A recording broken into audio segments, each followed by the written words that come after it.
To சுகீஸ் kitchen. Mutton gravy எப்படி செய்யலான்னு பார்க்கலாம் வாங்க. சிம்பிளாக தான் நம்ம செய்ய போகிறோம்.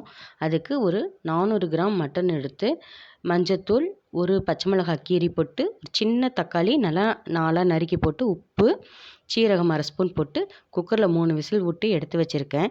இப்போ வணக்கிறதுக்கு தேவையானது எடுத்து அடுப்பில் வச்சு அடுப்பத்தை வச்சு சின்ன வெங்காயம், சீரகம், சோம்பு, மிளகு போட்டு நல்லா வணக்கிக்கலாம். பச்சை வாசம் போகிற அளவுக்கு நல்லா வணக்கி ஆறட்டும். நான் இது குழம்புக்கும் இந்த இதுலேருந்து கொஞ்சம் கிரேவி எடுத்துக்குவேன். இதில் பாதி தான் நம்ம மட்டன் கிரேவிக்கு போடுறது. குழம்புக்கு பாதி, கிரேவிக்கு பாதி. வணக்கி நல்லா மிக்ஸி கப்பில் தேங்காய் ஒரு மூடி, அதாவது ஒன்று உடச்சதில் அரை மூடி போட்டிருக்கிறேன். நல்லா அரைச்சி எடுத்து வச்சுக்கோங்க. அதுக்கப்புறம் அடுப்பை பற்ற வச்சு கடாய் வச்சு எண்ணெய் ஒரு குழிக்கரண்டி அளவு ஊற்றிருக்கேன்.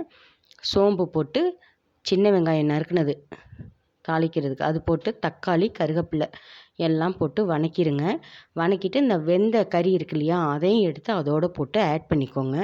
மஞ்சத்தூள், மிளகாய்த்தூள், மல்லித்தூள், வேறு எதுவுமே இல்லை, அரைச்சது எல்லாத்தையும் போட்டு மிக்ஸி கப்பை கொஞ்சம் தண்ணி ஊற்றி கழுவி அதிலே ஊற்றிடுங்க.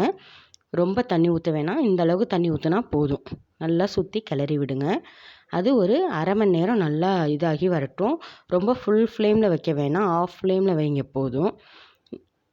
அதுக்கப்புறம் இது மாதிரி நல்லா கிரேவி திக்காக சூப்பராக வந்துடும். நம்ம இது சாதத்துக்கு, தோசைக்கு, சப்பாத்திக்கு எதுக்கு வேணுனாலும் நம்ம போட்டு சாப்பிட்லாம். டேஸ்டியாக இருக்கும். தேங்க்ஸ் ஃபார் வாட்சிங். ப்ளீஸ் சப்ஸ்கிரைப் பண்ணுங்கள்.